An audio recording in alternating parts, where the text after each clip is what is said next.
Hello students, मैं हूं जितेंद्र कुमार और आज आप लोगों के लिए टॉपिक है एनर्जी फ्लो इन इकोसिस्टम, यानी कि पारिस्थितिकी तंत्र में ऊर्जा का प्रवाह किस प्रकार होता है या लिंडेमैन का 10% का नियम क्या है, इसके बारे में आज डिस्कशन करेंगे। देखिए, पारितंत्र में जो ऊर्जा का प्रवाह है, पारितंत्र में जो पारिस्थितिकी तंत्र है, जो खाद्य श्रृंखला है, खाद्य श्रृंखला कहां से शुरू होती है? उत्पादक से शुरू होकर अपघटनकर्ता तक समाप्त होती है। और पारितंत्र में जो ऊर्जा का प्रवाह या लिंडेमैन का 10% का नियम, इसके बारे में आज हम आपको बता रहे हैं। देखिए, जो पारिस्थितिकी तंत्र में जो ऊर्जा का जो प्रवाह है यूनिडायरेक्शनल होता है, यानी एक दिशीय होता है। और लिंडेमैन के अनुसार प्रत्येक पोषी स्तर की लगभग 10% ऊर्जा आगे के पोषी स्तर तक जाती है और 90% ऊर्जा जैविक क्रियाओं में खर्च हो जाती है। इसे 10% का नियम कहते हैं। और देखिए, इकोसिस्टम में जो एनर्जी फ्लो है वो ऊष्मा गति के नियम यानी लॉज ऑफ थर्मोडायनामिक्स के अनुसार होता है। तो देखिएगा 10% का नियम कैसे बनता है, इस बारे में आज डिस्कशन कर रहे हैं।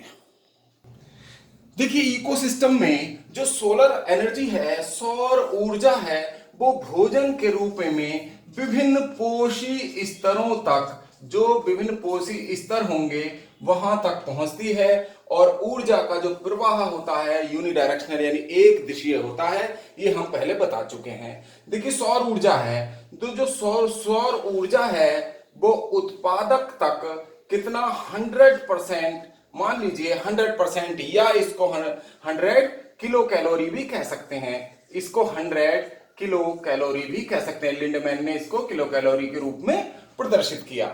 तो यहां हम प्रतिशतता का नियम है तो प्रतिशत के रूप में बताएंगे, प्रतिशत, क्योंकि दोनों का मान बराबर ही आएगा आगे को जब चलेंगे।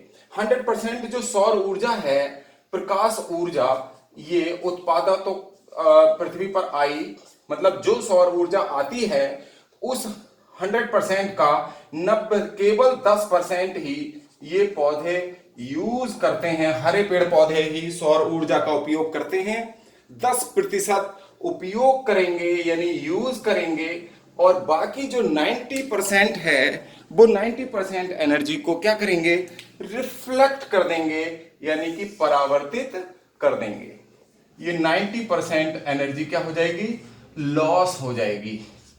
90% ऊर्जा जो है सौर ऊर्जा क्या हो जाएगी?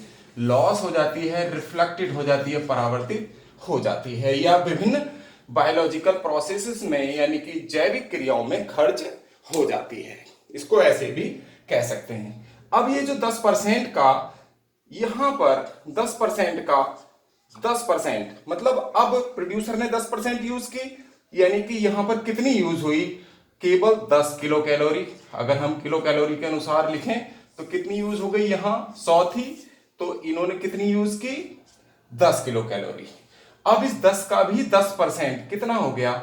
10 का 10% इसने यूज की, और 90% क्या हो गया? 90% लॉस हो गई। 90% का लॉस हो गया। तो यहां कितनी बची? 10 का 10%, 1 किलो कैलोरी। यहां बची कितनी? 1 किलो कैलोरी बची।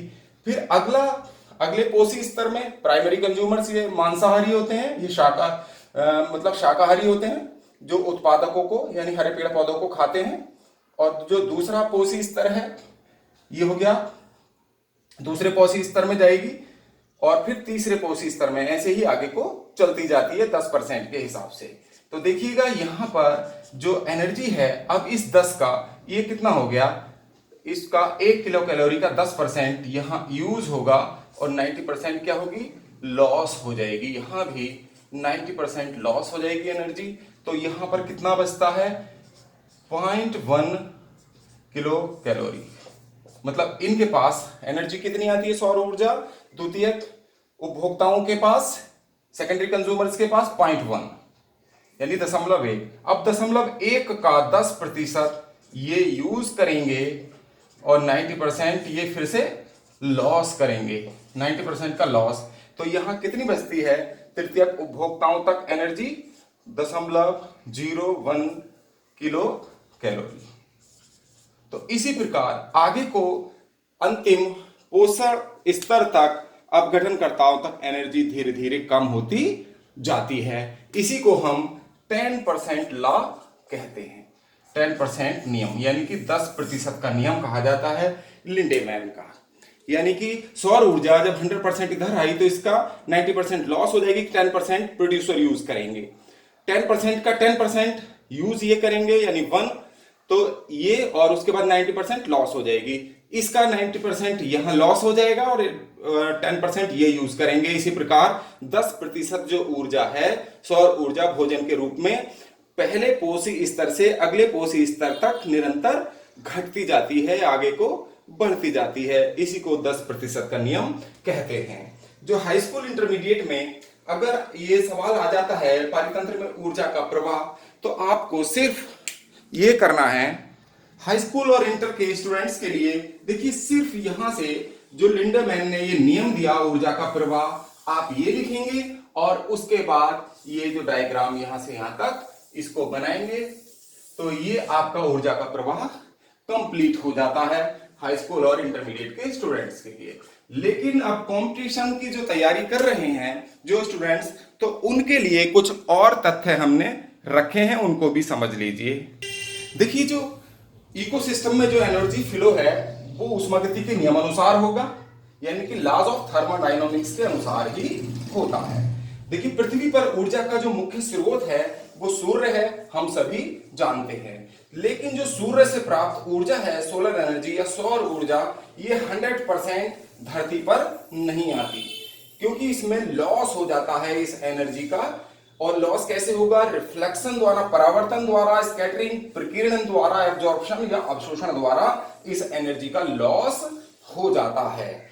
इसका मतलब ये है कि जो सौर ऊर्जा है वो धरती पर जितना आती है तो उसका 51% तो क्या होता है, टेम्परेचर के रूप में या तापीय ऊर्जा के रूप में जमीन में अवशोषित हो जाती है, सॉयल में, वाटर में या प्लांट्स द्वारा टेम्परेचर के रूप में क्या हो जाती है, अवशोषित हो जाती है। इसका कोई यूज नहीं होता। और इसके अलावा 30% जो सौर ऊर्जा है वो रिफ्लेक्शन यानी परावर्तन द्वारा वापस अंतरिक्ष में चली जाती है, उसका परावर्तन हो जाता है। अब केवल 19% जो एनर्जी है, सोलर एनर्जी है, वो एटमॉस्फेयर द्वारा क्या हो जाती है, एब्जॉर्ब कर ली जाती है। और केवल फोटोसिंथेसिस में यानी कि प्रकाश संश्लेषण की क्रिया में ये जो एनर्जी है वो कितनी सौर ऊर्जा यूज होती है, 0.02% यानी कि 0.02% सोलर एनर्जी ही पेड़ पौधों द्वारा फोटोसिंथेसिस में यूज की जाती है। इसके अलावा देखिएगा, आपतित विकिरण की परावर्तित प्रतिशतता को, ये भी कंपटीशन में पूछे जाने वाले सवाल हैं, इनको ध्यान रखें। जो कॉम्पिटिटिव तैयारी कर रहे हैं उन स्टूडेंट्स के लिए ये कुछ बातें हमने अलग से ऐड की हैं। जो इंसिडेंट रेडिएशन है और जो रिफ्लेक्टेड परसेंटेज है प्रकाश की, तो उसको क्या कहेंगे, उनके अनुपात को हम अल्बेडो कहते हैं। यानी आपतित विकिरण की परावर्तित प्रतिशतता को अल्बेडो कहते हैं। और अल्बेडो का मतलब है reflected radiation upon incident radiation into 100। इसका फार्मूला ये बनता है। इसके अलावा हम आपको बता रहे हैं, कंपटीशन में प्राथमिक उत्पादन और द्वितीयक उत्पादन भी कई बार पूछे गए हैं।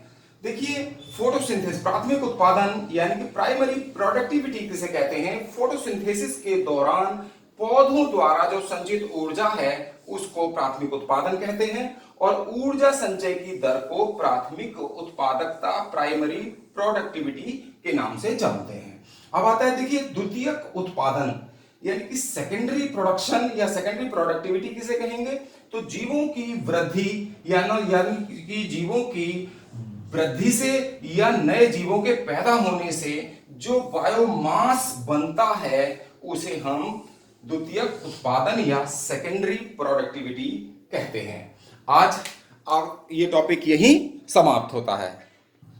आज आपको टॉपिक कैसा लगा, पसंद आया तो लाइक कीजिए, शेयर कीजिए और कमेंट बॉक्स में जाकर कमेंट अवश्य करिए। और जिन्होंने हमारे चैनल को अभी सब्सक्राइब नहीं किया है, आज ही हमारे चैनल को सब्सक्राइब कर लें और बेल आइकन का बटन भी दबा दें, जिससे आने वाले वीडियोस की नोटिफिकेशन आपको समय से मिलती रहे। आपका बहुत बहुत धन्यवाद। आपका मंगल हो।